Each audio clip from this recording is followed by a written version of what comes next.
easier it is to sell souls. There is a new price on freedom, so buy into it while supplies last. Changes need to be made. No more curbside baggage. 7 p.m. curfew. Racial profiling will continue with less bitching. We've unified over who to kill, so until I find more relevant scripture to quote, remember, our God is bigger, stronger, smarter, and much wealthier. So wave those flags with pride, especially the white part. We're selling addictive 24-hour candlelight vigils in TVs. Freedom will be defended at the cost of civil liberties. The viewers are glued to television screens, stuck, cause lots of things seem too sick. I use opportunities to pluck heartstrings for theme music. I show you which culture to pump. Yeah. Oh, All right. you hit record just as I was yawing. All right, great. Yeah. Welcome to the Grift on the river now. I'm Gonzo. It has been a week. It's the 3rd of July Yeah. while we're recording this. So you guys will get this as a 4th of July treat. Celebrating America, The the country that existed until today. fuck. Oh. There's a certain poetry to him inevitably signing the bill tomorrow, ending the republic Right. on its birthday. The big bullshit bill. The The Skibidi Massacre of a bill, if you will. Skibidi Massacre of a bill. That's the phrase of the day. I love it. I both love and hate that it's a local story. Right? To fill the audience in, this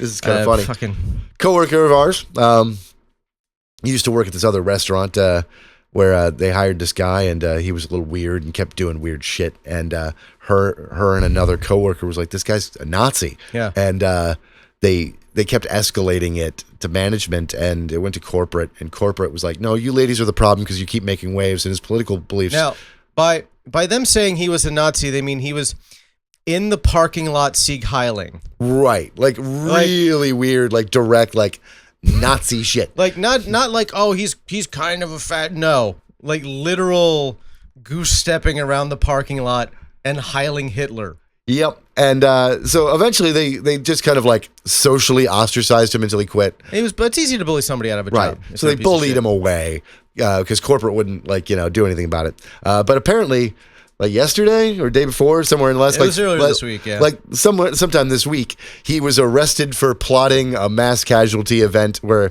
he was going to get rid of all of the Democrats and corrupt politicians and N-words in DC. And his buddy in the text message exchange said, "Hell yeah, dude, Skibidi Massacre." They're both probably going to spend the rest of their lives in prison. So Skibidi Massacre. Skibidi, go fuck yourselves. Speaking of Skibidi prison sentences, Diddy. Yeah, Diddy so- acquitted on the serious charges. Yeah, he was convicted of 2 Mann Act violations, basically. Right. And they carry a suggested term from 0 to 4 years. 10. 10. Up to 10. They He's can go going up to to get 10. nothing. He's going to get time served and probation. I'm going to bet against you, and I'm going to suggest that it gets closer to what the prosecution's asking for, which is like 4 to 5 years. Because judges rarely stray from the federal sentencing guidelines, right? True. And that's what the DOJ is asking for. So I'm betting he'll get something closer to that. I could be wrong, and it'll probably be I mean, he is lighter than that. But He has gotten out of a lot of trouble. yeah. He has walked away clean from a lot of things that would have destroyed basically anyone else. I was watching a video earlier, and they were just going through a list of things that should have destroyed his career, Right. if not life. Mhm. That he just that one concert he put on at a high school where they oversold the tickets and didn't have enough security, and 9 people died. Yeah. That time he shot a dude in the face on the dance floor in a New York club and suffered no consequences whatsoever. Yeah, there's a lot. They Murdering Tupac and Biggie. I mean, allegedly. He did that shit. So, I did not pay a lot of attention to the trial, but what I did pay attention to was mostly against my will because Yeah. it was everywhere, and my God, the details. It was unusually salacious. But that was, so I kept getting unusually salacious pieces of news. I did not get, like, somebody would say something really fucked up about it, and I was like, wow, that's fucked up. I was like, what's the crime? Like, that was my, and I think that's what got the jury, evidently. Like, it's, you know, yeah, all this sex and drugs and partying and weird, like, you know, orgies and shit were weird. But if you spend like 3 hours on the stand talking about an orgy and then only like 2 questions are about anything illegal, right? Involved in that, like the jury's like, okay, but what's the crime? Right. I mean, you did have like 34 different people saying that they were like unknowingly drugged against their will beforehand. Yeah, I'm just, again, was that one question out of an hour of testimony, 2 hours of testimony, right? That's where you get into the problem. Like, these prosecutors, I think, went too far in trying to lean on how unhinged and salacious it was. And there are some, like, drugged against will, bad, right? Absolutely. There are some circumstances where the average Joe Schmo on the street goes, well, you went to a drug and sex party and you took drugs. Okay, against your will, what do you mean? You went to a drug and sex party, right? Like, I think jurors might have gotten their frame there, like their mind into that space where, you know, well, yeah, if you got drugged, of course, that's where you were. Like, I'm sure every drink there was filled with a cocktail, right? Like, and I'm not saying that's right. I'm saying you get into a jury in the right circumstances and you tell them, you know, well, the defense is like, well, yeah, like, you know, did you know that people were going to be doing drugs and having sex at this party? Well, yeah, I went there and I knew people were going to be doing drugs and having sex. Cool. No further questions, right? Like, that's how you break that case, I guess, you know, how you defend it, which seems to be what they did. Our justice system is a mess, and, you know, guys like Diddy with money and power get away with things, and you and me will go to prison for the rest of our lives for doing 1/10 of it. I mean, the way things are going, once our president has a private army with a $170 billion a year annual budget. Yeah. And no accountability. My God, this bill is a mess. The big bullshit bill. It is the single greatest crime against the American public in the modern era. Yeah. Virtually everything positive that the government does has to be slashed. There's no money for social services. There's no real money for infrastructure. There's just a lot of fucking money for over-policing, particularly Department of Homeland Security, and even more particularly ICE. There's a big fucking ICE and Border Patrol budget, and it is gargantuan. The 2023 ICE budget was $8 billion. The budget after this bill is signed into law will be $170 billion. That's insane. They will be the single largest police force on the face of the planet. Yeah. They will be getting more funding than the Marines. Yeah. You said 170 billion? Yeah. Total. Like 45 billion of it is for building new detention facilities, which that's 44 times the amount of money that emergency Medicare spending or Medicaid spending, emergency Medicaid spending covers for all undocumented immigrants across the country. Yeah. 44 and a half times. And if you're like, money. But there's waste, fraud, and abuse in Medicaid and Medicare, you don't understand how Medicaid works. The person who is getting the health care is not getting any money at all. Right. They go to the doctor. The doctor sends a reimbursement notice to Medicaid, who then pays the doctor directly, or the hospital, or whatever medical facility we're talking about. The person receiving the medical attention gets nothing other than the medical attention and no bill. Yeah. Almost all of that waste, fraud, and abuse is white collar, affluent people. Like affluent people committing scams. One of them was our fucking governor for 8 years, Rick Scott, who oversaw HCA Columbia back in, was it 2004? Yeah, and at that time, it was the largest Medicare fraud. They were hit with a $1.2 billion fine. Yeah. The fine was $1.2 billion. They stole like $4 billion, right? Oh yeah, like I know somebody who one of my coworkers at the hospital when I worked there. She used to work down at a different hospital in Port Charlotte. That was across the street from an HCA-owned hospital. Okay. She was working the day the feds raided that hospital, and she said she could see them wheeling out dollies with paperwork, and each dolly was like the paperwork that they submitted to Medicare for reimbursement, and the other dolly was the actual cost and the Medicare and the medical attention that was provided, and they just compared the two. They like literally kept two separate books so they could keep track of they kept track of how much they were defrauding Medicare themselves. Yeah, I mean that's why they got caught. If you're trying to run a big scam like that where you're doing white collar crime, you need the reason white collar criminals go down is because you have to have books in order to know how much you're cooking the books. Yeah, right. Like in order to. Well, that was it. It was just. Yeah. She said it was just. It was like 8 hours of them just wheeling boxes of paperwork out of the and that was one hospital in one city in Florida. I have a friend named Dave, and Dave's job was he was a post-sales technician helping a medical device company set up their new equipment or replacement equipment or fixing their equipment, and predominantly CPAP machines, another sleep study machine, and one other diagnostic device, right? And he would constantly have doctors ask him these weird questions, especially in the sleep study world or sleep apnea stuff, right? Involving around if you could make the machine reprint its results, right, and change the name or information on it.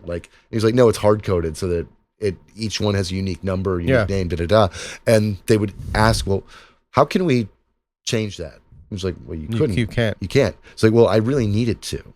Yeah, it's hard coded. It's hard coded because we know why you want it to. Right, and the reason being is because these doctors, right, and lots of people in the sleep study and sleep apnea world, right, it'll Medicare or Medicaid will only reimburse if it meets a certain result, right? So they figure they can pad, and they get paid really well on those sleep studies and those machines, the sleep apnea machines, their payout as far as a percentage of the profit goes after selling that to the patient is huge. So they wanted it for, padding their books for 100, 200 grand a year, each one of these little clinics. And that's where the fraud and abuse is in the system. It's shit for affluent white people. And it's just like you look at undocumented workers. It is a misdemeanor civil offense to be in the United States without documentation. Right. It is a felony to knowingly hire an undocumented person to work for you. Yep. You'll notice that no employer anywhere in the country ever has actually been prosecuted.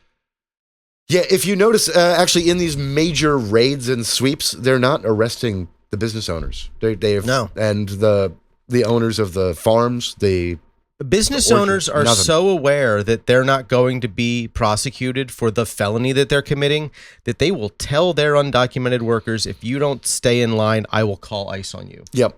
And the wild thing is, at worst, if they can successfully pretend they didn't know, they might get a fine. Yeah. Right? And small fine. And the fines are not terribly big. And again, I think that everybody should have the right to hire anyone that they want. I mean, yeah, but I also don't believe that there is such a thing as illegal immigration. So. Right, that's what I mean. I don't believe that there should be a type of illegal immigration. I believe that anybody should have the right to hire anybody that they want. I do not support a legal system that allows employers to leverage the document status or lack thereof of immigrants against them, to require them to work harsh conditions, violate labor laws, be underpaid, right, etc. And that's what these systems do. And increasing enforcement on the employers isn't the best way to go about it either. It's just to, let people fucking in. It does betray what the motive behind it all is, though. Oh, absolutely. Speaking of, remember when I talked to you about that one the other day? The 75-year-old who died in ICE custody? Yes. Now, this one's fucking wild. And again, betrayal on all levels of everything that even the GOP absolutely loves, because this man was a Cuban refugee. He came here in 1967.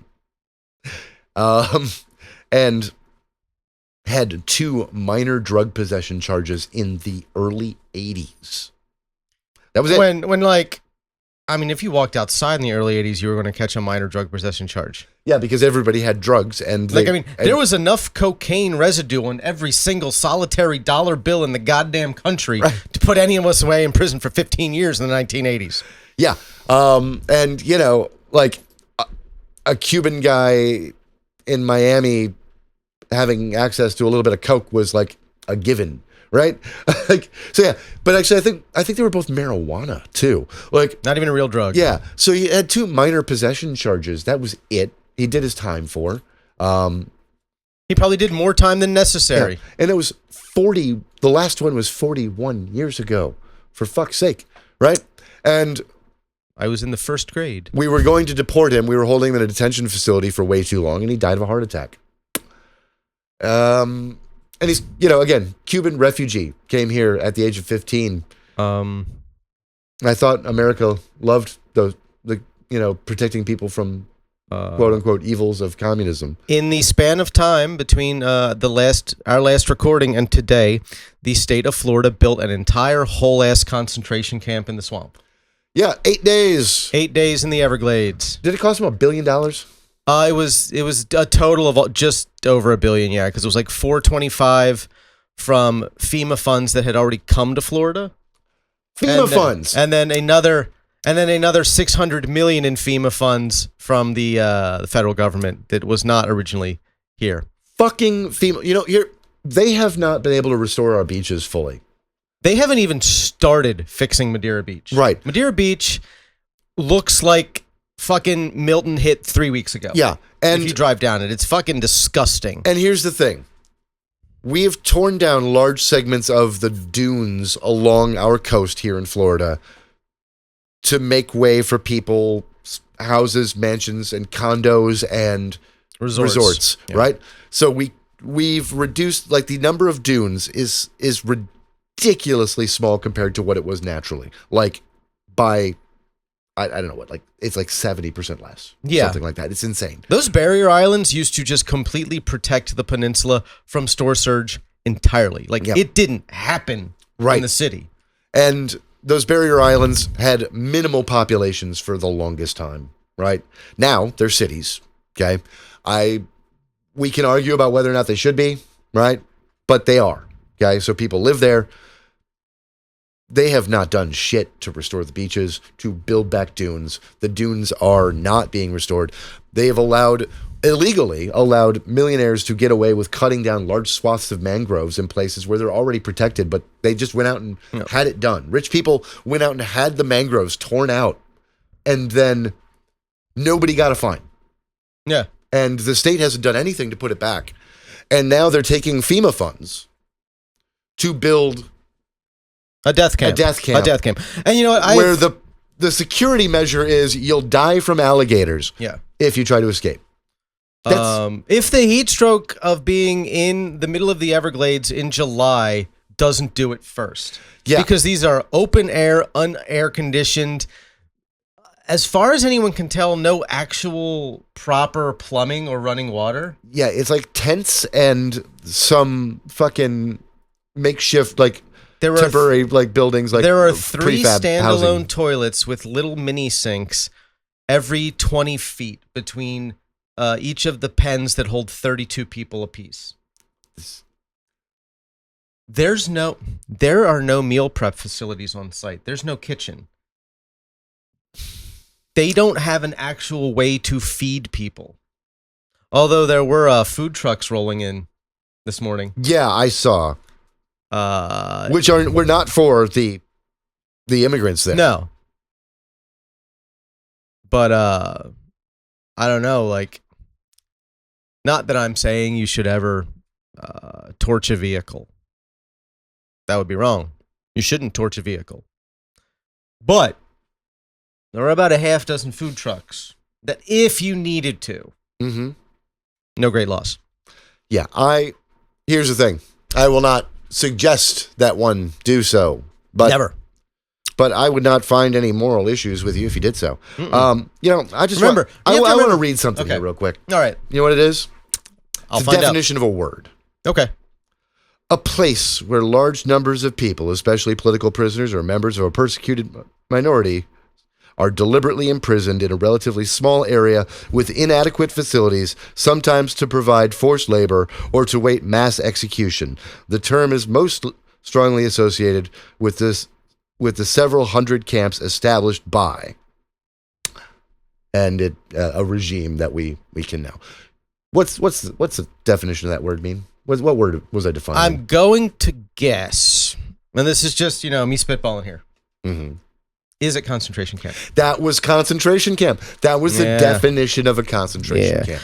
And here's the thing about concentration camps. They're one of those things where you just know it when you see it. It's like pornography. Yeah. Like, oh, that's a And the fact that, like, I didn't watch all, but I watched a good chunk of the walkthrough that they did showing off the facilities to our fearless leader. Mm-hmm. They are not pretending it is anything other than a concentration camp. No. That's like, it's all mask off all the time. Like, and the way that I have been getting in an unusually large number of arguments lately on TikTok in the last few days. It's become pretty much all I do while I'm here at home. Right. Alone. And, man, they are just really dead set on denying reality. Yeah. Like, if Donald Trump came out tomorrow and said, hey, this is an extermination camp where we're going to house Latinos for 20 hours before we dump them in the Everglades to be eaten by alligators, I would have MAGA telling me it's not an extermination camp. Joe Biden did it first. Yeah. Because that's the thing that I've heard from most people. It's like, oh, Joe Biden did it first. Those rumors that are circulating about them dumping migrants out of the back of sky vans. Yeah, they're trying to. I have had people tell me that, no, Joe Biden did that. No, he didn't. No president has done that. Yeah, no one's done there that. are presidents who would have. If Andrew Jackson had access to sky vans, he'd have dumped people in the fucking ocean. Yeah. Runaway slaves. And Native Americans, he would have dumped out of the ocean. He'd have happily done it. Yeah. He did not have access to sky vans because it was 1820. Right. He's about like the only other president that would have been evil enough to do this shit. It is fascinating. Donald Trump has always said that Andrew Jackson was his favorite president. Yeah. And it's interesting to see him try to outdo him as being our most genocidal president. It's amazing that he likes both the Andrews and McKinley. Yeah. Like, he does not have good taste in presidents, which, no. I mean, why would he? McKinley was shot and kind of absolutely deserved it. As an aside, can we just all agree that no one named Andrew should ever be president again? Yeah, no. We do not have a good track record. There have not been many presidents. Yep, there were two Andrews. And both of them did irreparable damage to the United States. I would say that possibly the most damaging thing that ever happened to this country was Andrew Johnson failing to fulfill Reconstruction. Absolutely. Intentionally. Yeah. Every single one of those 12,000 people he pardoned should have been hanged. And these people idolize that kind of, we know why. Let's be real. Speaking of, like, when they start saying that there are 65 million illegals in this country, that I've seen that more than first. It was Laura Loomer, but then I saw it from others repeated, because that's how this always works. Is one of these dipshit, quote unquote, thought leader, influencer type people, or somebody in the administration starts a talking point, right? And they throw out all of them until one sticks, and then and you can watch it in real time, and it's fucking. Christopher Rufo, like, admitted that was his strategy, right? Like, I just throw out the talking point, And once one gets traction, I just stick with that. So 65 million illegals in this country. That's what they're saying. Right. They want to get rid of them all. That's the entire Latino population. Right. Here's something. There are, at the best estimates that we have, is that there are between 11 and 13 million undocumented migrants in the United States. With estimates as low as like 10. As low as 10. But that's the average. Yeah. The total number of like immigrants is like under 65 million. Right. And it's like I think 37.8 million. Yeah. And they're shifted their talking points to wanting to end legal immigration, which they've already been like, when you look at what the administration has actually been doing, they are not going after the quote unquote undocumented. They're not going over against after at least in large numbers. No. People who cross the border illegally and have been hiding ever since. Now, they're getting some of them, absolutely. But their main aim to get their numbers up has been targeting people who have some form of documentation or in the system somehow. Very often people who are at their immigration hearings before an immigration judge, where the Department of Homeland Security will like throw out their case and then they will be detained as soon as they walk out the door. Yep. Or one of my personal favorites was the guy who the Department of Homeland Security tried to throw out the guy's case. The judge denied it, gave the immigrant an asylum hearing, right? A date for his final hearing in like 2 weeks after that. Said, yep, in 2 weeks, we're going to have your final hearing. It looked like he was poised to be granted asylum. He was temporarily paroled. And he was given a protective order by the judge. They still grabbed him, snatched him, and are trying to deport the guy, right? Pending a final asylum hearing. And this guy was the dude who was one of our translators in fucking Afghanistan. Yeah. Like, sending him home is an instant death sentence. Yes. Like, he will be tortured to death. And he helped us. Now, again, regardless of how you may feel about the war, let's separate that from how we may feel about individuals who may have done a service to the United States and thinking and believing they were doing a service to their own people in their country because they didn't agree with the Taliban, who are evil. Like, just evil. Like, I may not have agreed with the war, but the Taliban is evil. You can dislike U.S. foreign policy without pretending that other regimes are anything other than monstrous. Right. Like, sometimes we shouldn't be doing a thing because we are being bullheaded and it's going to cost lots of lives and it's going to destabilize a place, et cetera, et cetera. But the other side is also worse morally. Yeah. That happens a fair amount. That's one of the problems with how our geopolitics even snowballs into what it does. Like, because the American populace is like, well, yeah, but these are really bad people. We know that. Admit it. Don't hide that fact, guys. You got to let your America bad brain rot go.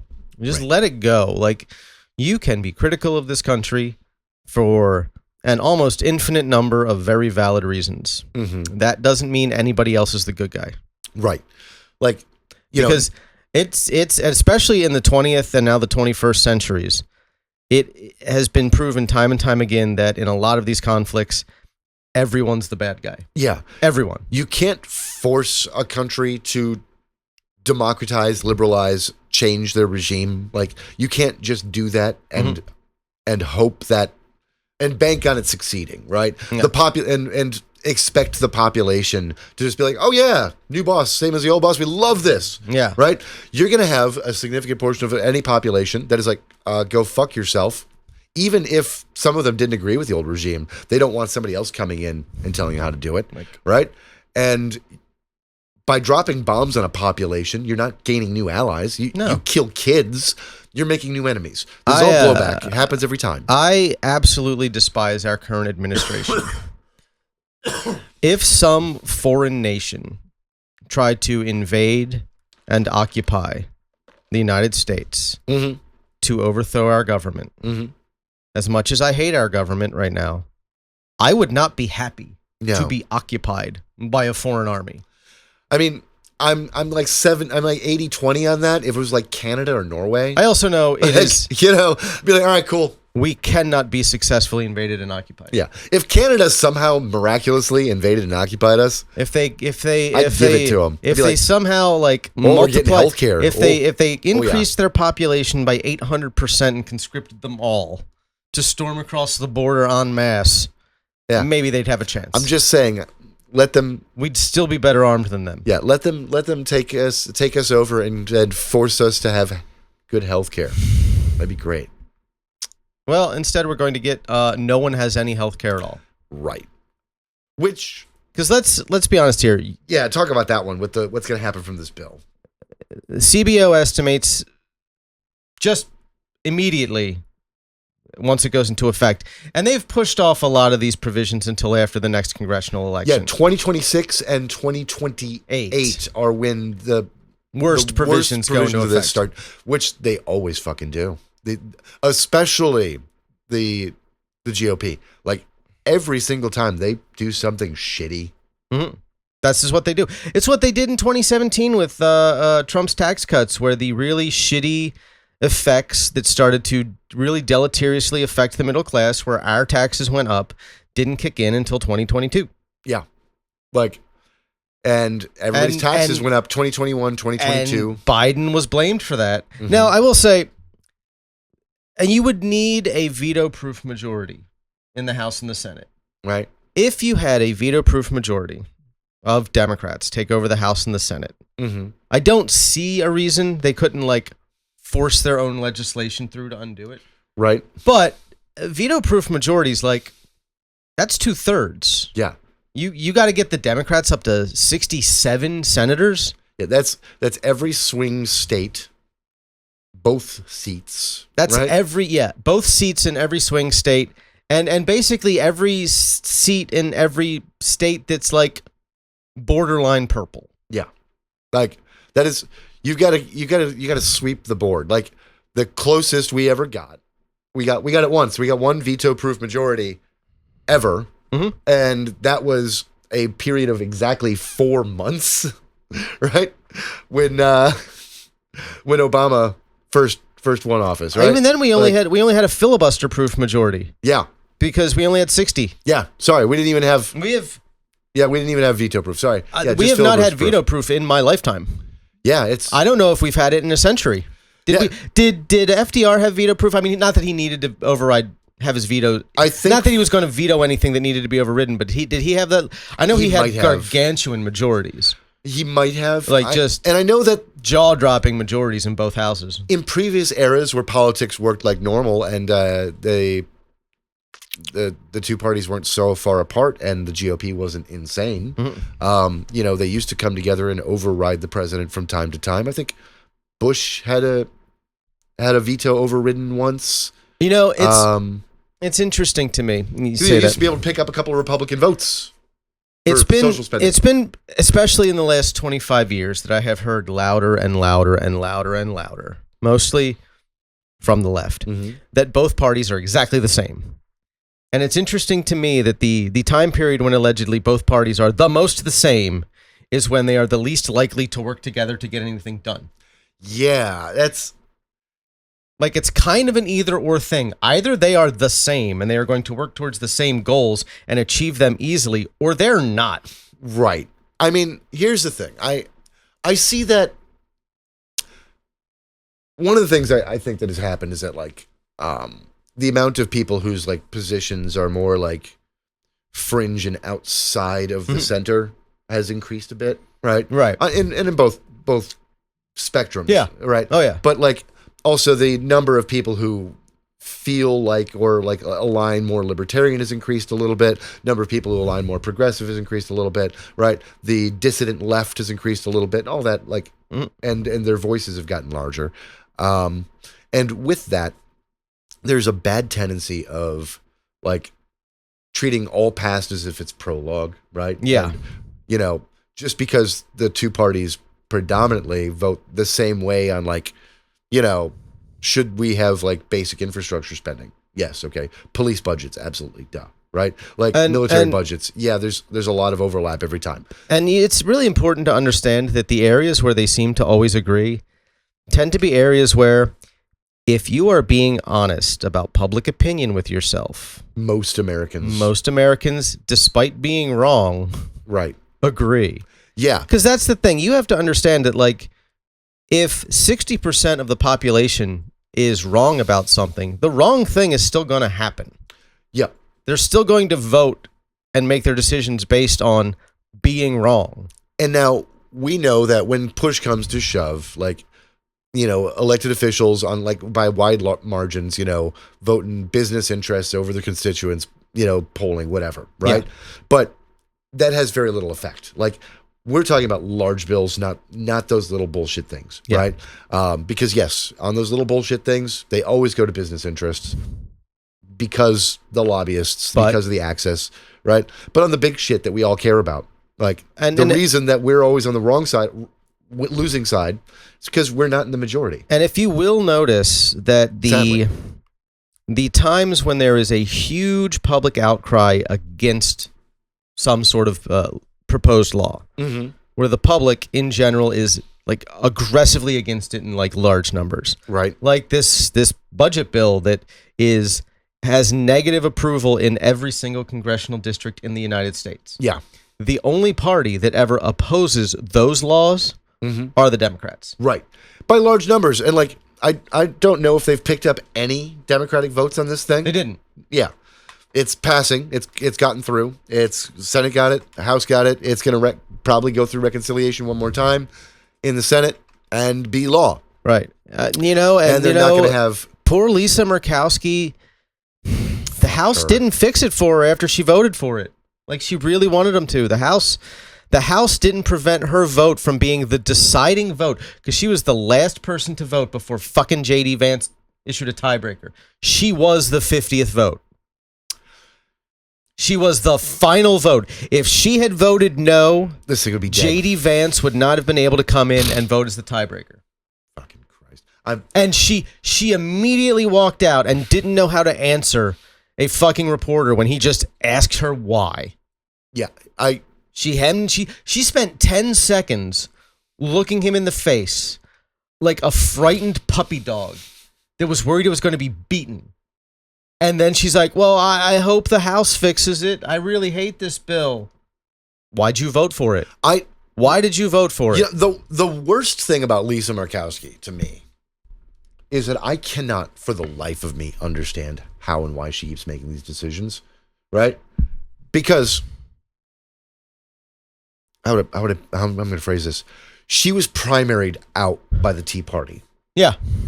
And she ran as an independent and won. Yeah, like her state also has ranked choice voting now, doesn't it? Yeah. So that's why Sarah Palin isn't the senator or representative. She lost the representative, the House seat she was running for. That's why she lost her House seat that she was running for. Like, here's the thing. Murkowski, like, Alaska Republicans are weirdly libertarian, right? You don't move to the wilderness to be away from society if you're not a weird libertarian. Yeah, like, sure, some of them have some weird, angry, racist ideas about X, Y, or Z or whatever, and government spending, blah, blah, blah. Yeah, but they really like that oil money every year. They like that oil money. The state is fairly reliant on federal subsidies.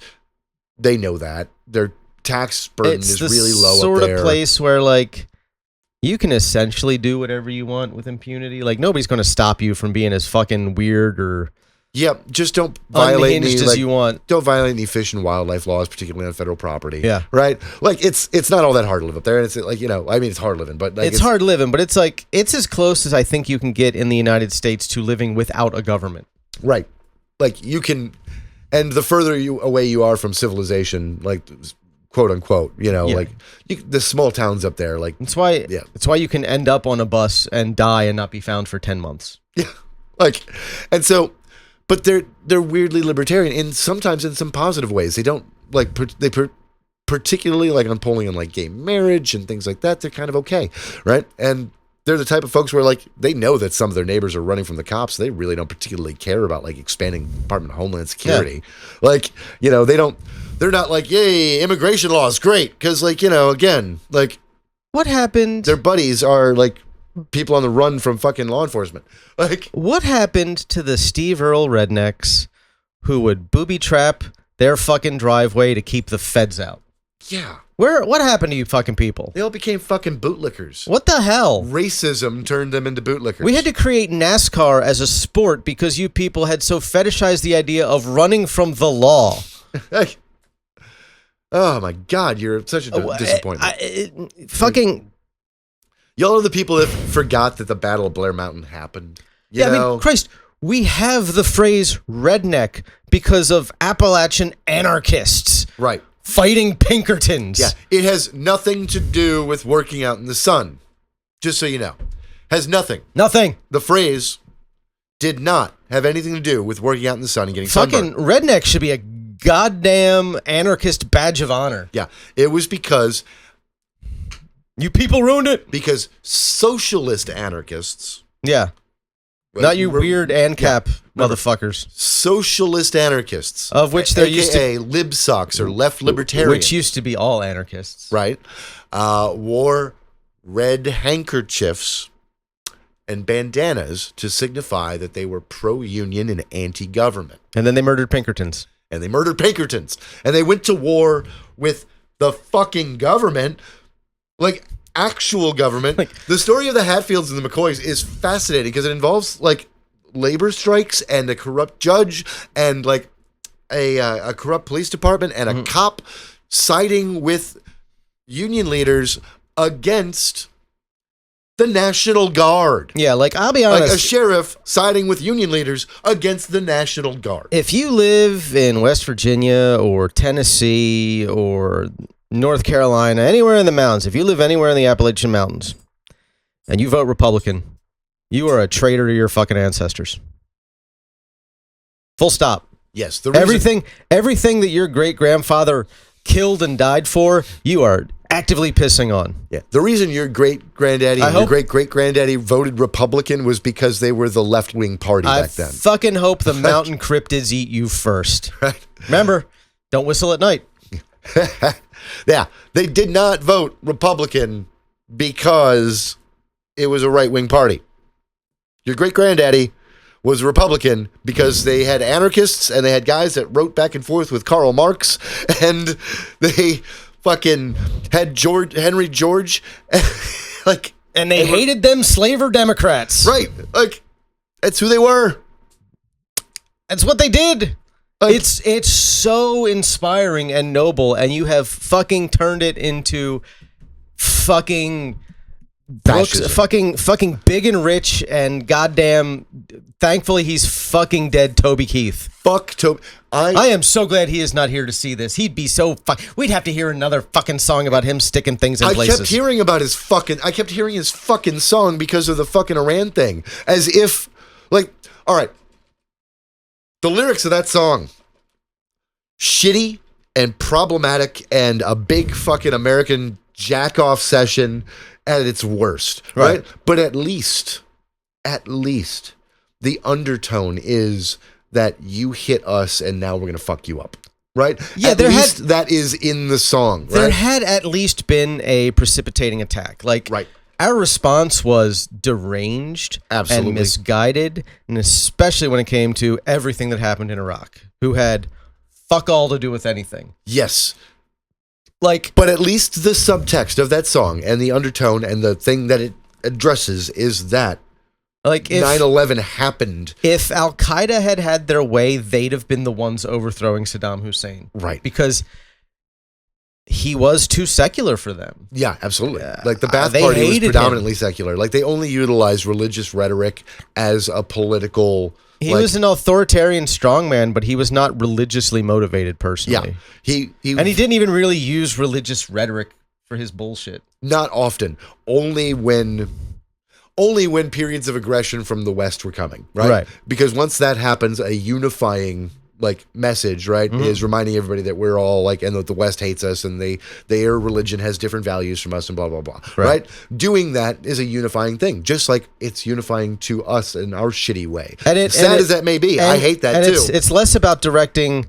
It's less about trying to get anybody to do anything against us and more about I need to prevent Iran from taking advantage of the fact that I'm being weakened by an outside military. Yes. So I need all the Muslims in the region on my side so Iran doesn't take advantage of the fact that I'm probably going to be deposed. Yep. It also reduces coups, right? When you start, because again, like when these countries go fucking sideways, as I do not want America to start to go into a period of decline and collapse for many reasons, one of them being is because every time that fucking happens, the religious lunatics are the ones typically at the vanguard, unless they just so happen to be Marxist-Leninists, and then their religion is believing that, like, Marxism is a science and not a philosophy, right?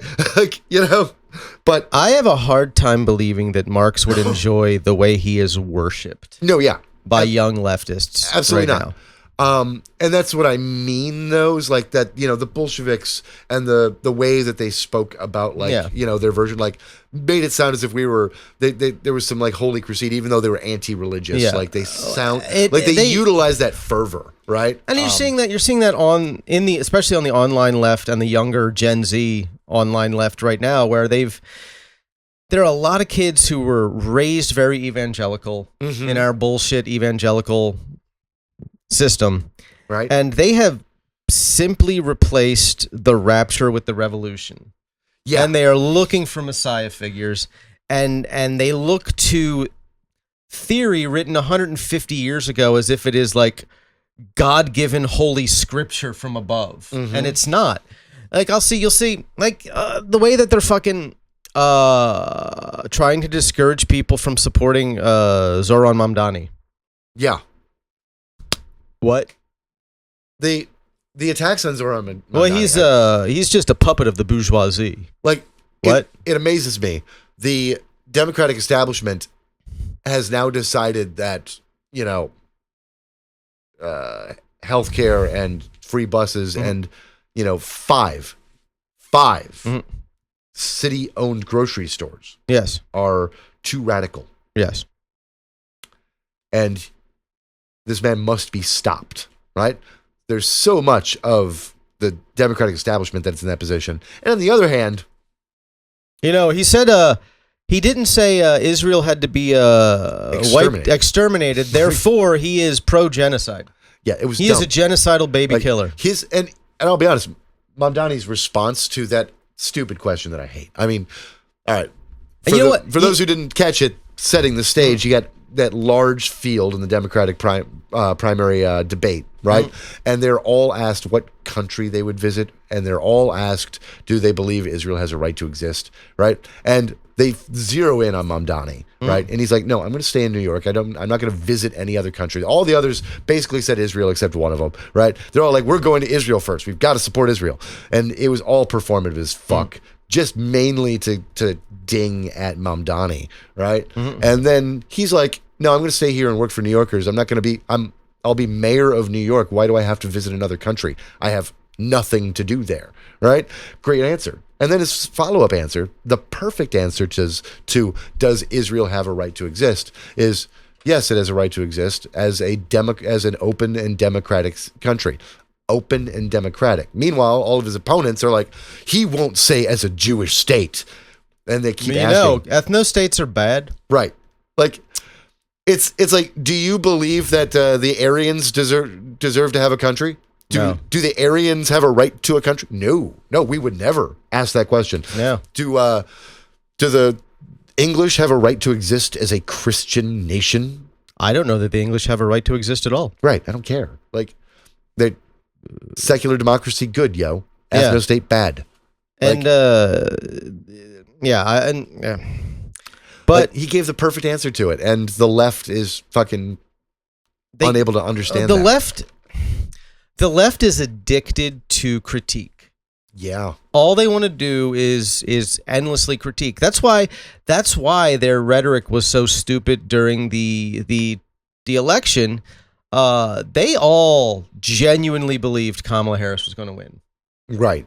To a person, they all genuinely believed Kamala Harris was going to win, and they were counting on her winning. So if she did anything that they didn't like, they could say, I didn't vote for her. Yeah. That's it. It was I told you so. I told you so. It was just their moral purity Yeah. They were counting on everyone else to do the work for them to prevent everything that's happening now. And that's why they are so set on like, oh no, everything that's happening now would be happening if she had won the election. And they say that to you without a trace of irony. And we know in their voice. categorically, definitively, that is absolutely not true. Now, would some of the things still be happening? Of course, we can make Israel stop doing the things that it's doing. Mm-hmm.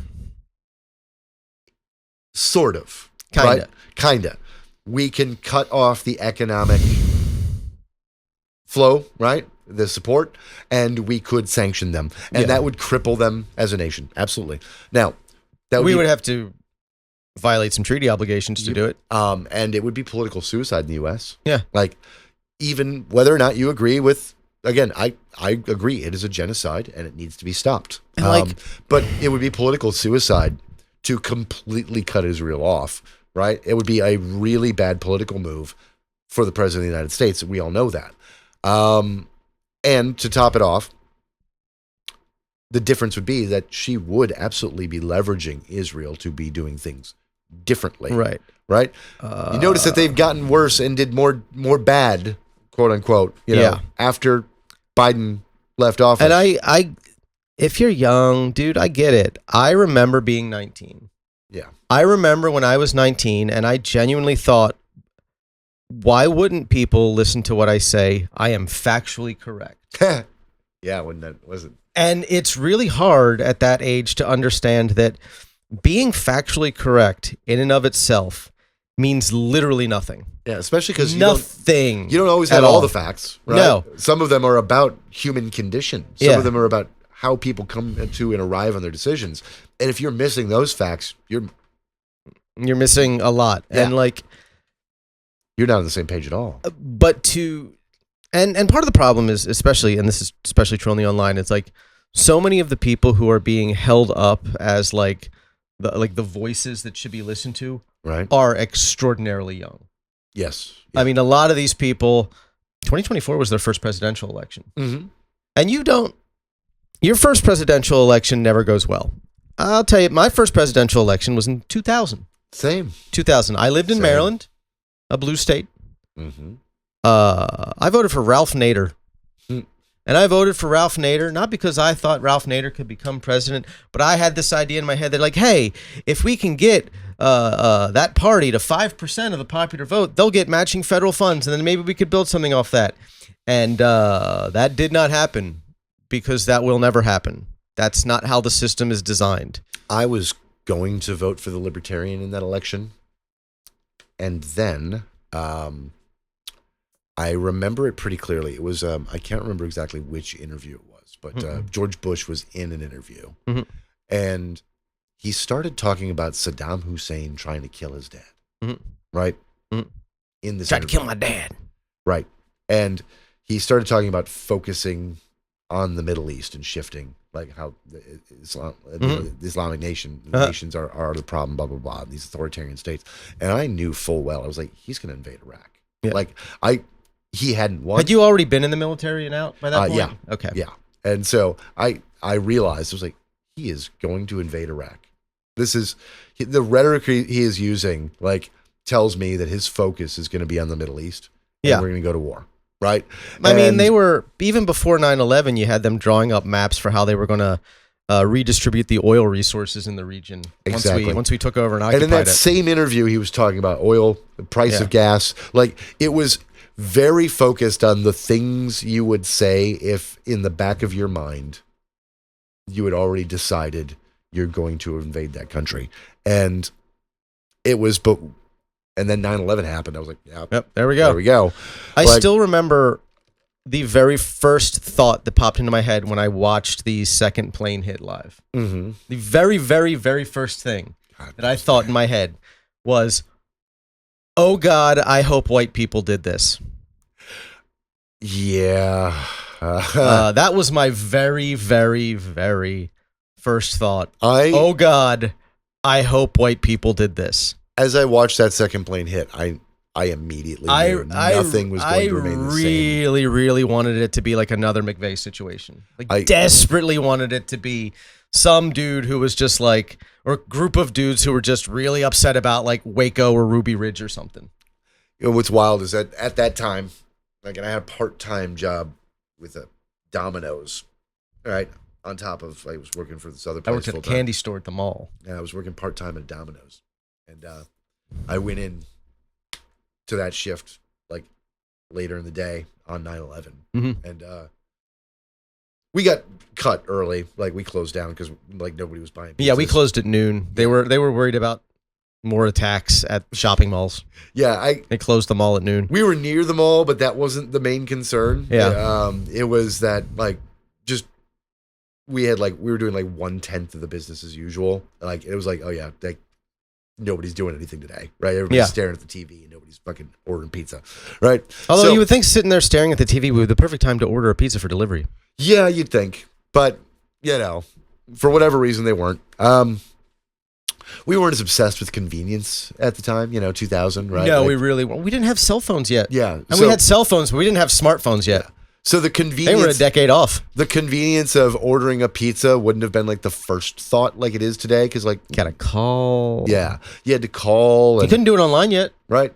And it was like, do I want to spend the money or am I just going to make something real quick? Yeah. Right? So... Yeah, you almost always had shit in your fridge. Yeah. It was weird. Those days are gone. I did grocery shopping the other day, and I have shit in my fridge, and I'm like, what is this? I have shit in my fridge, but I have a meal plan company. But yeah, so I did realize I used the last of my butter, and I didn't buy more, so I got to go back to the fucking grocery store. I worked with this old fucking weird jerk off dude, who was one of those Vietnam vet bros who like didn't really see action. No, right? But no, the guys who talked about Vietnam a lot were not there. Yeah. But the like first thing he said when I walked in, and now we didn't even know who the suspects were. We knew nothing. This is like 3-4 hours after the second plane hit, right? Like, I go in and he immediately says, towel heads.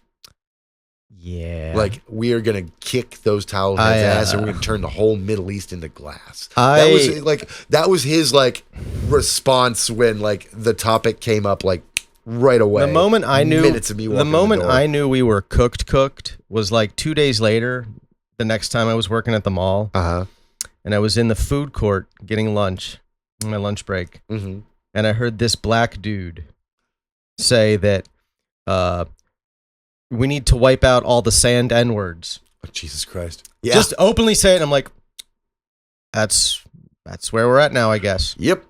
And it's where we still are. Yeah. If the reaction to Zoran Mamdani is to be believed, because holy shit. Wow. We are in for the most bigoted ride of a political race I've seen ever. We are going to experience racism I've never seen happen before. I mean, I've seen some shit. This is going to be worse. This is not going to be worse than anything I've seen as far as racism goes. It's going to be worse as far as like in a political campaign. In the politics. And I remember Willie Horton. Ooh, yeah. I remember this is going to be worse than Willie Horton. Because it's going to be like way worse. 1,000 Willie Hortons in a row. Yeah. They've already like released ads where they've like given him a bushier beard and made his skin tone darker. Right? Like what are you doing? And my God, Eric Adams' campaign, thank God he is so bad at this, because he's like just leaning into the Islamophobia and racism, and like his campaign, but it's so inarticulate. And like, I love the photo of like this, like he shows two photos of the two different campaigns. He goes, this is real New Yorkers versus these people. And it's like, one is just a bunch of old people, predominantly white, but a little bit like, ethnically and gender diverse, and that's the Eric Adams campaign. But it's all people over 55, right? And then the Mamdani campaign that he's trying to attack as if it's not real New Yorkers ranges from 18 to 70, right? And like is very ethnically diverse, and but like predominantly younger. And it's like, okay, so yeah, like, and let's be realistic here. Is there a more ethnically diverse city on the planet than New York City? I would be hard pressed to think of one. That would be I can't I can't even imagine where it could be. Yeah, I'm actually gonna have to Google that shit. That would be weird. Because yeah, I can't think for of all our faults, we are definitely the most ethnically diverse nation on Earth, and is certainly the most ethnically diverse city in this nation. I would love to know if there's some place that's more diverse than New York City, and where it is, because I'm really fascinated in learning more about such a place, if one does exist. Miami, Toronto. All right, New York. Oh, sorry. Oh, actually, no. It's New York, L.A., London, Dubai, Sydney, Melbourne, Miami, and Toronto. Okay. Interesting. I'm not surprised LA is second. But now, as a percentage, like Miami and Toronto beat New York and LA. For being non-white. Right. Well, that makes sense. Yeah. For being Miami, definitely. Foreign born, too. Foreign born. Yeah. Right. But if you're talking about like number of ethnicities living together. Oh, yeah. Like yeah, it would be, and basically that list is probably like that list of like the top 5 are basically the most diverse places in the fucking planet. Like, yeah. You'll notice they're all in North America, except for London. Yeah, and Dubai.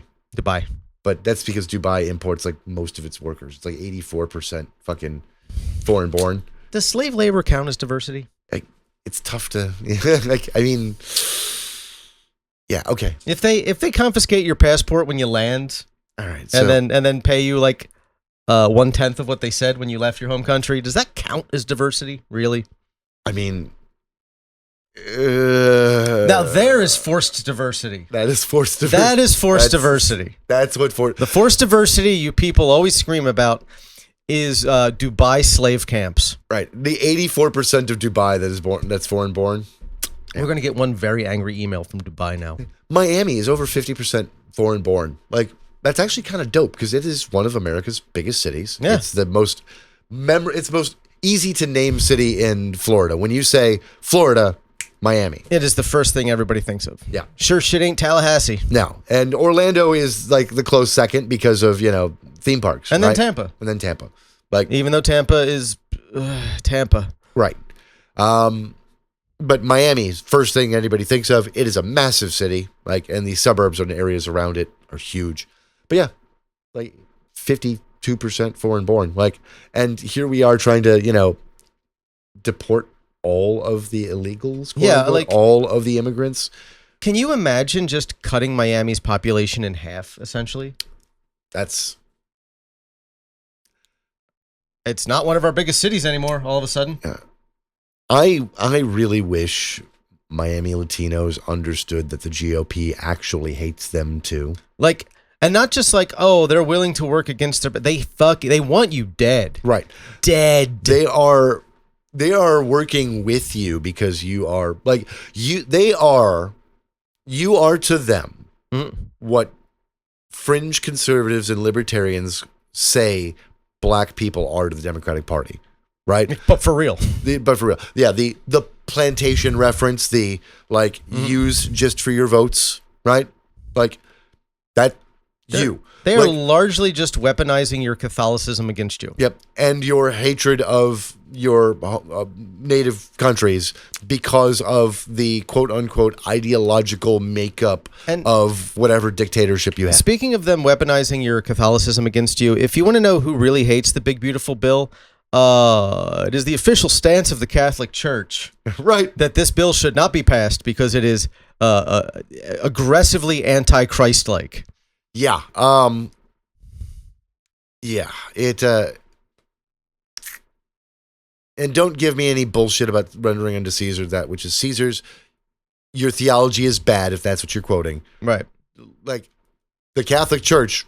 Absolutely, as an official and like a doctrinal standpoint, like Jesus would hate this bill.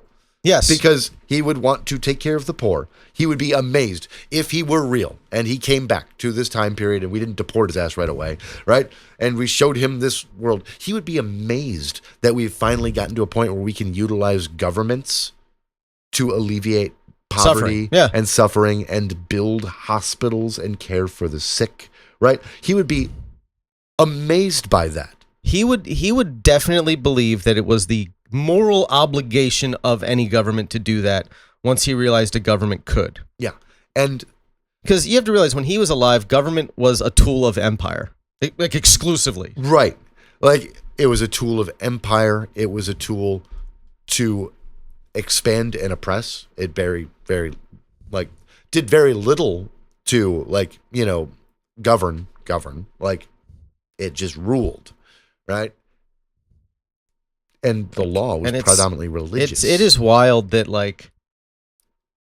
in the 2,000 years since he was allegedly born, the people who call themselves his followers are further away from his teachings than they have ever been at any point since his death. Yeah. I mean, at least in this country. It might be different elsewhere. I don't have to deal with Christians outside of the United States. I don't see them being the deranged lunatics that we have all the time. Right, but we do try to export that. We definitely have successfully exported it a lot to Africa. Yep, and our religious movements around the world are bad. And we have we personally wrote Uganda's anti-gay laws. American evangelicals. Yeah, American evangelicals wrote those, and they allow for the death penalty? Yes. For gays? Yeah. That's and then the organization that explicitly did it tried to deny that they had anything to do with it. Like y'all, it's like you put your name on it. Yeah, like you the author signed it, and it's you. I don't know what happened. I didn't do this. We have so many. I wrote it and I suggested it, but I didn't tell them they had to pass it. Why are these? I do not. I mean, I do understand why they're evil, but I hate that I understand that. Like it's dumb reasons. It's so anathema to me, and I don't get how people can be so morally bankrupt at their core. Like, look, I have no problems with, breaking some laws or even utilizing violence when necessary, right? Sometimes it's your only solution. Yeah. After a certain point.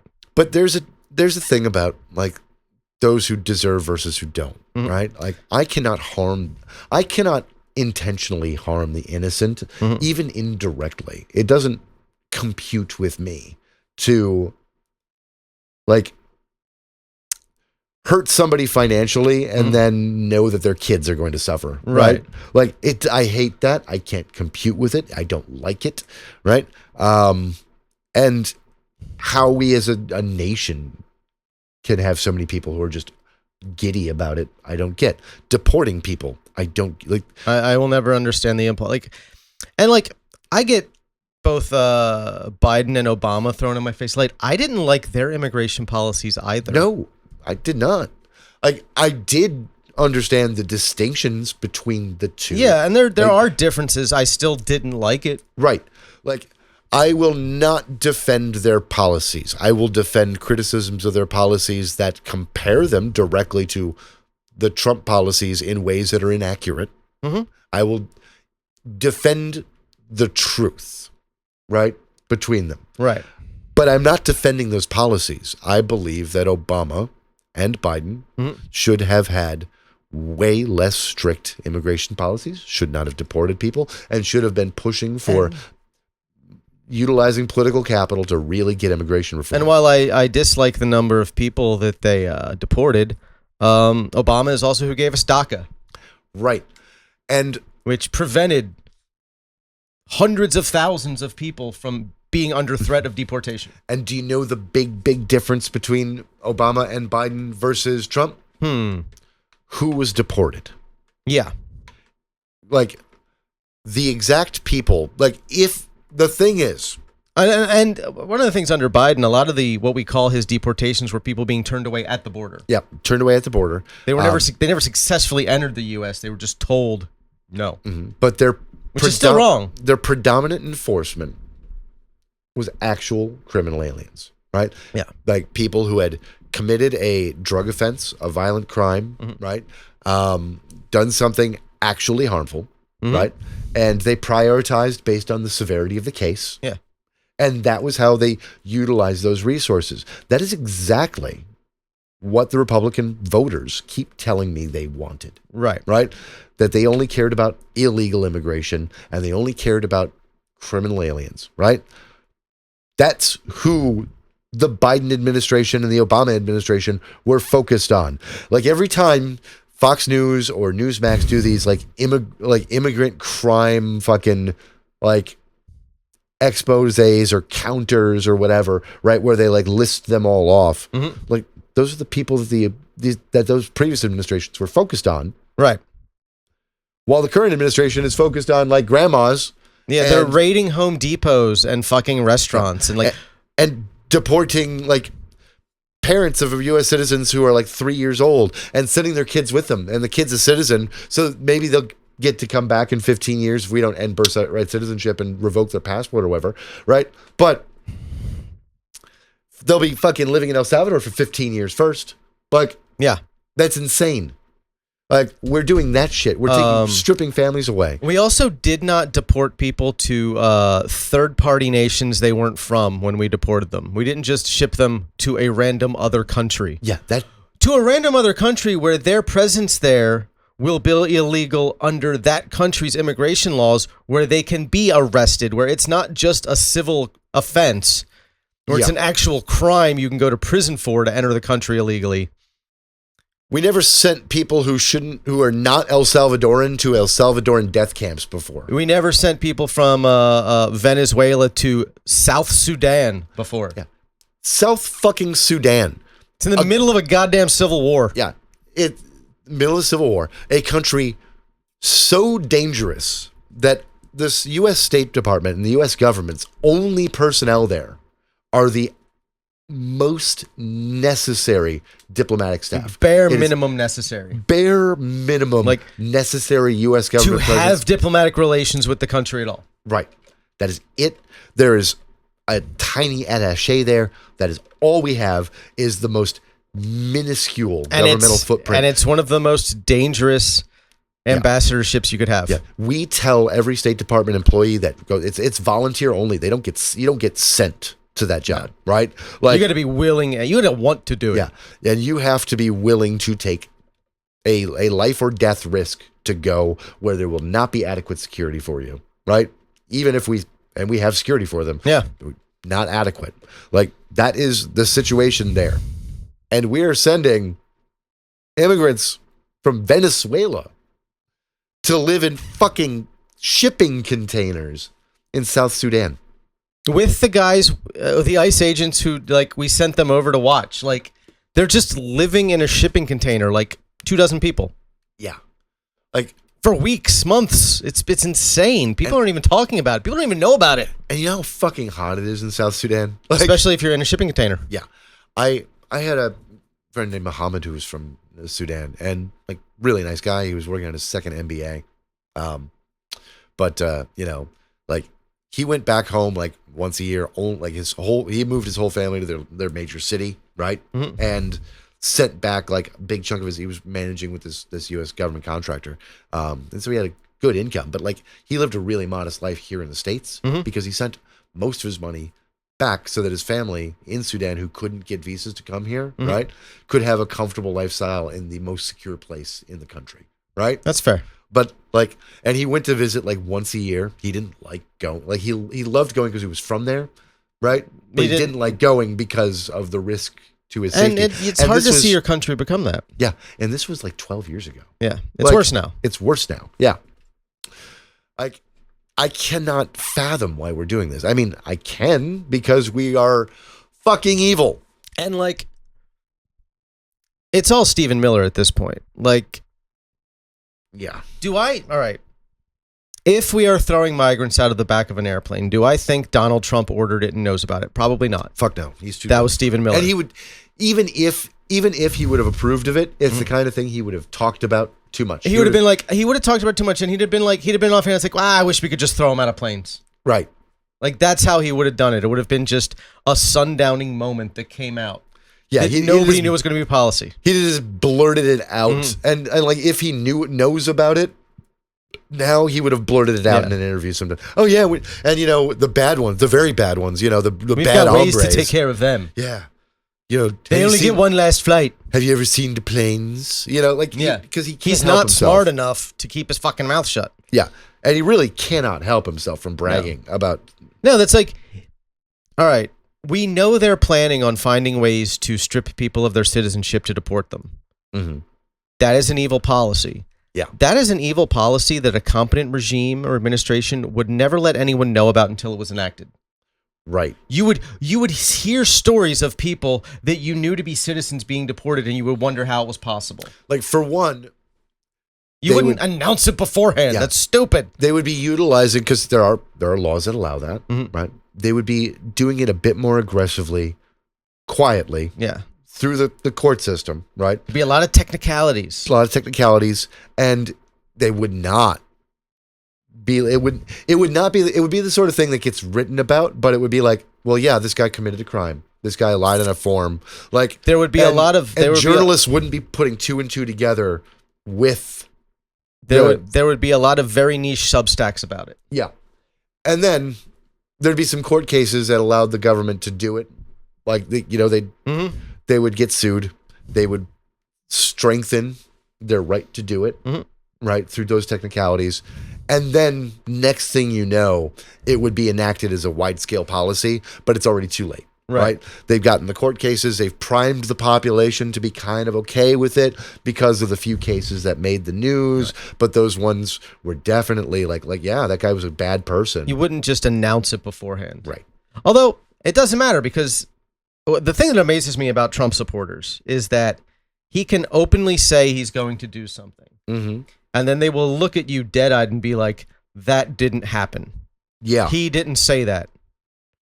And then you show them the video, and they don't even deny that the video is real. They just deny that you showed them a video, and they're like, no, he didn't say that. It didn't happen. I'm like, I'm showing you the video. It's like, didn't happen. And then if they do happen, and then if they acknowledge it, it's your fault, the Democrats' fault, somebody else's fault. He was only joking. Out of context. He was only joking. It's unbelievably insane. It's like we're starting to apply the Jordan Peterson standard to everything. It was like, well, you didn't watch every single lecture he ever gave or read every single book he ever. You didn't slog through all 15,000 pages of maps of meaning and every goddamn incoherent diagram he scribbled on a piece of paper. You can't. You're taking what he said out of context, and we're applying that standard to everyone on the right now, which is amazing because that standard never works in reverse, right? Because again, Jordan Peterson is a prime example, right? When he debated Marxism, good old Slavoj Žižek, he admitted that he hadn't read, that the only Marx he'd ever read was the Communist Manifesto in college, and then he skimmed I skimmed through the Communist Manifesto last night to prepare for this. I feel that I'm ready. Right. So he read the Communist Manifesto in college and skimmed it again the night before his debate on Marxism with a Marxist academic and well-known intellectual. Yeah. So who's smart? Like, Zizek is a lunatic. And hard to follow. And the sniffling is distracting beyond all belief. But he's not dumb. No. He's smart. He smart knows what he's talking about, even if it's difficult for him to necessarily express himself in a way that anybody can fucking follow. What you have to understand, like, you know. So you see, that's what you have to. Right. Yeah. It's hard. I would so much rather just read him. Yes. It's so much easier if you can make out what he's talking about if you just fucking read him. Yeah. The only reason I love watching it's entertaining. It's because it's the entertainment value. And he knows. I think he has completely leaned into the sniffing. Like, I think it was a thing that started because he was just like got weird sinuses, right? But like, I think he has now just leaned into it because he's like, you know. Yeah, and I think that it is also like, I know that he has talked about having social anxiety, right? And I think it's almost like a stimming type situation where it's like, for that fraction of a second, he gets that little bit of a dopamine hit that calms him down, so he can keep talking. But yeah, so I mean, but he's a smart guy, yeah, and And if you could follow that debate, because again, it was excruciating. Yeah. Peterson was full Peterson, and he's a moron. And Zizek is hard to follow. So if you could follow what was happening, Zizek was like ripping him apart. And they're mad at God for the crime of being. And Peterson was way out of his depth. The downside is it was Zizek, and nobody could understand that that's what was happening. Well, I'll be honest. I have seen clips of Jordan Peterson being interviewed by like podcasters less competent than us. Right. And he still just gets fucking rhetorically lapped. Yeah, like I said, he's an idiot. He's an idiot who has destroyed his brain. And like he used to be a good source. 20 years ago, he was a good source if you wanted information specific to like Jungian philosophy. Sort of, to a degree. To a degree. He was, I mean, almost all of his academic writing was focused on addiction, and he's bad at it. The problem with Jungian philosophy is that no one's really good at it. Yeah. Even Jung was like, what? Right. But it's Jordan Peterson's area of expertise was like on addiction, and like he's so wrong in a lot of it. Like, I mean, he figured out a way to get really fucking addicted to Xanax. Yeah, that's true. So he's good at addiction. And then he wrote Maps of Meaning, which, my God. It's like 900 and some odd pages. If you want to hurt yourself, read it. If you don't, I recommend reading Nathan J. Robinson's piece on the book. It's there are so many better philosophy books. Nathan to J. read. Robinson sucks, but he can write a good thing. I have several dozen better philosophy books sitting on that bookshelf right over there, like 5 feet to my fucking right. Yeah, but it's a meandering slog that only made it so far as it did, because nobody read it. That's one of my favorite. Nobody read it. Actually, like, and I'm not meaning that as a joke. Literally, no one read it. So, but they gave blurbs. It had all of these blurbs from Harvard psychologists and people who were experts in their field who wrote blurbs for it because Peterson was a tenured professor in their class, right? Yeah. In their academic and socioeconomic class. Field. He had worked at Harvard. And he hadn't been he was a tenured professor at University of Toronto. And he had not been a public enough figure at that point that everyone realized he was insane. Right. And so he was among their like elite academic class. He wrote this massive meandering book, and it was too much for anybody to read. Right. And so they wrote blurbs about how great it was and how it changed the field because it had these interesting things that the snippets that they did read were interesting. But they didn't actually read the fucking book. And then years later, like the fucking head of the psychology department from Harvard who wrote a blurb for it, when he was actually confronted with things in the book, he was like, oh shit, that was crazy. Like, that's how that went. And so he was made a famous fucking academic off of a meandering and he really only became truly famous when he like went on a hysterical rant about how he was going to be thrown in prison for not using people's pronouns. Right, which was a lie. They're going to put me in prison for the thought crime of knowing that a woman is a woman and a man is a man. Yeah. I will respect trans people, but I will not do it by force. I will not call a he a she and a she a he. I shan't. I would use their pronouns if you did not try to force me to do it. And it's like, all right. That the best part about that, it wasn't the government forcing Canadians to use the right pronouns. Right. It was that their addition of trans identity to their non-discrimination laws with him as a government employee. Right. Right. Go teach at a private university. You don't have to do that shit. And one of the few reasons he can lose his tenure is by violating discrimination policies. And so he realized that he couldn't be bigoted towards trans students without risking his career as a government employee. If they get their way, I'll be reduced to only eating unsalted meat for every meal. Look at my daughter in her bikini. She gave me benzos and meat until I wanted to fuck her, but then I went crazy and they tried to kill me.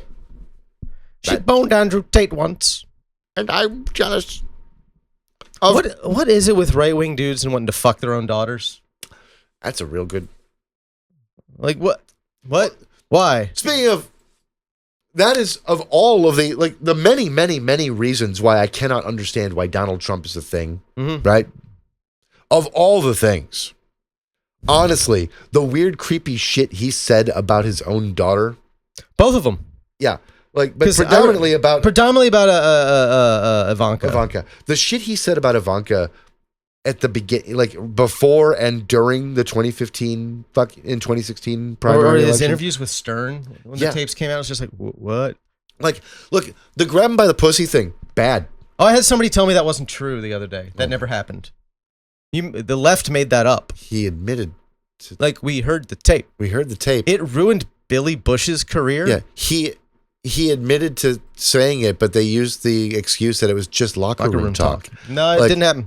Didn't happen. But and while the thing is, it's that was horrid. But and it should have been career ending. How about the time? But I can at least still say it's not as bad as what How about when seemingly going on fuck your own daughter? When Tiffany was a several weeks old infant, and he's like, I don't know if she's got her mom's tits yet or not. Yeah. What? But if you weren't my daughter, I'd be dating you. I'd probably, yeah. Jeffrey Epstein loves beautiful women, a lot of them on the younger side. He's a good time. I like hanging out with him. We're best friends. That's a word for word quote, isn't it? Probably. It's close. It's close. The first half is definitely verbatim. Yeah. I sort of just all right, you went off on a tangent. I went off script. Was verbatim. Verbatim. Yeah, verbatim. I got that committed to memory. It's a Skibidi massacre up in this bitch, because this is where we're at. I would like to have a Skibidi massacre in the Skibidi toilet of our epistemological fucking cesspool. Oh, the fucking thumbnail for this is definitely our heads sticking out of toilets. I'm here for it. Like goddamn ghoulies. Do you remember the ghoulies? The ghoulies, yes. Ghoulies. Oh my god. I have thought about the ghoulies in a hot ass minute. I have been gifted that movie on VHS and DVD 7 times for my birthday by different people. I saw this at the store. I thought this is what Steve wants. All right. I don't know where they are right now. I got a dozen copies of fucking ghoulies. I mean, I can absolutely understand that. There are so many other movies. There are so many. It's all right. You're not wrong. What I'm saying though is when you're walking, when you are a normie walking through a store, it does have the greatest poster of all time. Right, and its cover, that little wet man, screams you. Right, it screams your taste in film. Yeah, and so you're walking through a store and yeah, okay, you see some shit with fucking John Cusack over here. You see some fucking bad rom-com over here, right? And then that, right? That's Steven. Fun story about that. My best friend, when he was a kid, and this was a dream that traumatized him to the point that he told me about it multiple times over the years. The first time he saw the poster for Ghoulies was also the first time that when he was watching MTV, he saw the music video for Midnight Oil's The Beds Are Burning. Okay. And that night, he had a nightmare where the lead singer of Midnight Oil came out of his toilet and started chasing him around his house. Oh, wow. Which, aside from the fact that he is over 7 feet tall, the resemblance is kind of uncanny. Wow. Yeah. Speaking of Midnight Oil, I can't remember if I did or not. On our mid-season draft, a member of Midnight Oil, I think, was on my list. Really? I may have. Really? They may have been a backup that I had if one of my other ones didn't. But he also is fighting an aggressive cancer. My entire mid-season list was 4 people I very much hope to see die, and then Chris Holmes from Wasp, who's a good bet, safe bet every single year. He's got one of these years he's gonna go. Speaking of which, Mattson, I didn't see that one coming. No, that one hurts. It does. I've always really liked him, even when he was even good in some terrible fucking movies. He was a solid journeyman actor. Yeah. Who just went in and gave the performance the role needed and nailed it, and then took his paycheck and went home. And he doesn't have a ton of diversity. No, I mean he plays. His range is fine.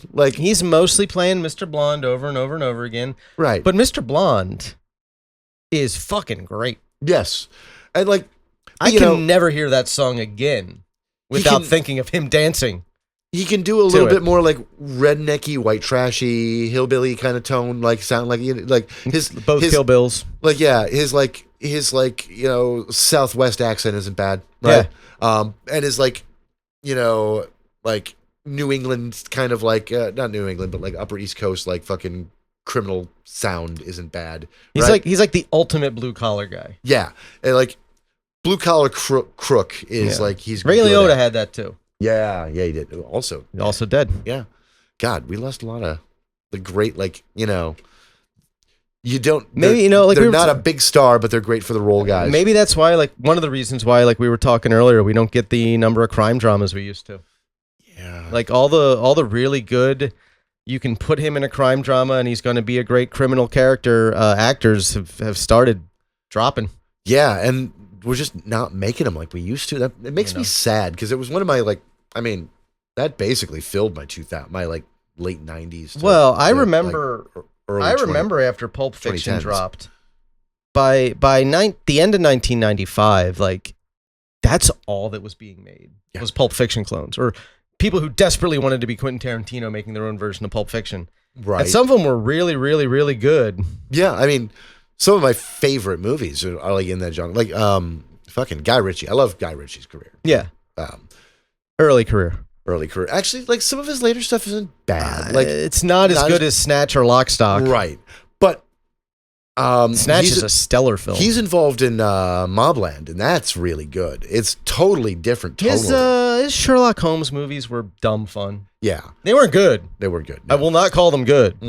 But they were dumb funs. And I really liked the way, especially he would visually depict Holmes, figuring things out, piecing things together in his head. I really, especially I think it was the first one where he's in a bare knuckle brawl with somebody. And he's doing all the fucking analyzes math where to hit the guy. Yeah. It was visually really awesome. He's still a visually really really good visual director. I just don't think he's much of a writer anymore. In the inverse, he's involved in that show Mobland, and it's not about his visuals at all. It is really good. Not familiar with that one. So it's you got Tom Hardy. I like Tom Hardy.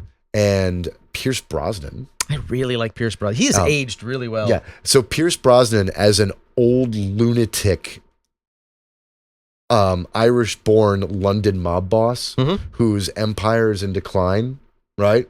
And he's married to an even crazier woman played by Helen Mirren, who's a fucking psychopath, right? Yeah, I can believe it. And the two of them are just running this fucking mob family with Tom Hardy basically as the guy keeping it all together, right? He's their go-to guy. And it's just this fucking crime movie with all these moving parts. And it's actually really fucking solid. Nice. And I highly recommend. And yeah, Guy Ritchie was involved, but it tonally feels nothing like the rest of Guy Ritchie's work. Huh.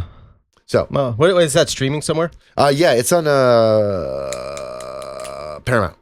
I have Paramount Plus. I get it free with my fucking shit ass fucking internet subscription. Nice. Yeah, it's on Paramount Plus. It's actually really solid. Watch it. Nice. I need to catch up on Star Trek anyway. Helen Mirren is fucking great in it, even though the entire time I want her character to fucking die. That's nice. It's nice. It's nice when someone is so good at making you hate them like that. Yeah, because she is it's like the kid that played Joffrey.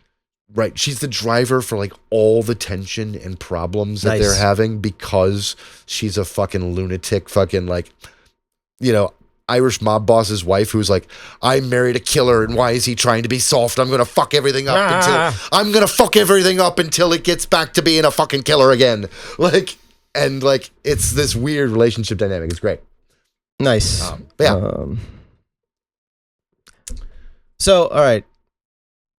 We've been talking for about an hour and 45 minutes now. Have we? Jesus Christ. Yeah, it's almost 5 o'clock. Oh, wow. Camera battery's probably going to die soon. Mm-hmm. I don't know that I have much else to say.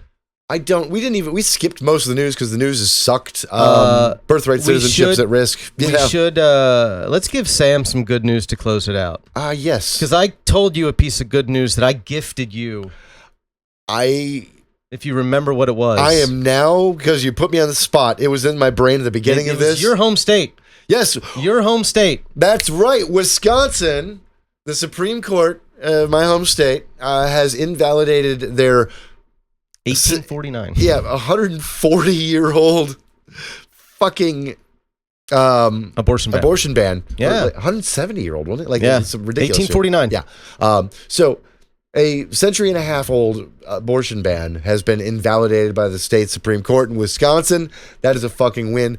That actually, what I was thinking about that is it's a win for democracy in two ways, right? One, like, because if Musk had gotten his way in that Supreme Court election, yes, it would not have gone this way. So it's good to stand up to wealth and power. Two, what I think is that this Supreme Court justice did something that is a little unusual for judges running for office to do, which is opposed certain laws, right? Just said it. She spoke about her priorities and what laws she thought were wrong, right? Yep. And not a lot of them, but she was willing to go there on a couple, and right? And she said that, and I think that is when a lot of people will say that's improper for judges. It is dishonest. It is dishonest for us to simultaneously say that judges, Supreme Court justices, should be elected political positions, but they should not express political positions. Correct. Like that's nonsensical. Like, I don't like. You don't know who to vote for at that point. I don't like that we elect judges, quote unquote, for the most part. Right? I would like to see. I think we should have something similar to jury duty for judges. Okay. So you take the whole pool of lawyers, and you're like, oh, you got to spend 6 months working the court on the other side of the gavel. That'd be kind of cool, actually. You're not elected. You're not appointed, so there's no politics behind, it is random. This is what you're doing for the next 6 months. Fucking deal with it. Nice. That's not a bad idea, actually. I like that. I don't know how that works at the higher court levels. Right. Or the federal court. I mean, the federal courts are a problem because it's all delineated in the Constitution, how they're set up. But I think that, you pull from that pool. I think you would see a lot more of paying attention to the actual laws being discussed, right? Than what's my position on this? And I think you'd see a lot less of right-wing activism because you wouldn't know what you were going to get. You wouldn't know if you could be There's this scam in the American judiciary where, we talk about elected judges as if they're not supposed to have opinions when they run for office, which is stupid. Why are they running? If you are running for office, you are running for a political position. Right. Full stop. What are they running for? I'll be better at doing the exact same thing that this other guy is good at. I'm better at knocking a gavel on a table. Look at my gavel form. Right. I mean, yeah. So having positions, cool. We also pretend that our appointed judges don't have positions. We are stuck trying to decipher what their beliefs are from their writings because we have now made it improper to ask and proper for them to ignore when asked. Yeah. Right? And it's ever since fucking Bork? Bork, yeah. Fucking Since Bork. Ever since Bork. It's been this stupid, lame dance into fucking oblivion. Where they get asked questions that they can't answer and they won't answer. And then we talk about how it's improper to ask those questions, but we always ask them, right? And then we're stuck reading the tea leaves of their prior decisions, right? To know what kind of judge they're going to be when you know damn well that the person who appointed them knows what their positions are. Here's an interesting question. They were asked. Here's an interesting question. The primary question that could never be asked, that they could never answer was Roe. Right. What's the new question? When a new seat comes up, what's the new thing that it's going to be you're not allowed to ask that? I think maybe before anybody is appointed, we need to know whether or not they think that the executive branch should have unlimited, unchecked power. Because they currently do. Right.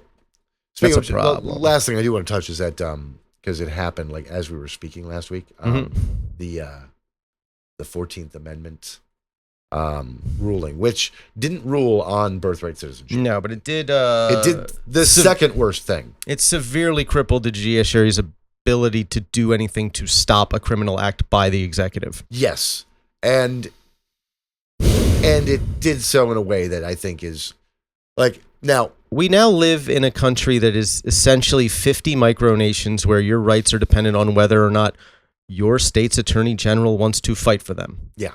Now, wildly, this really hurt, Kaczmarek. Yeah.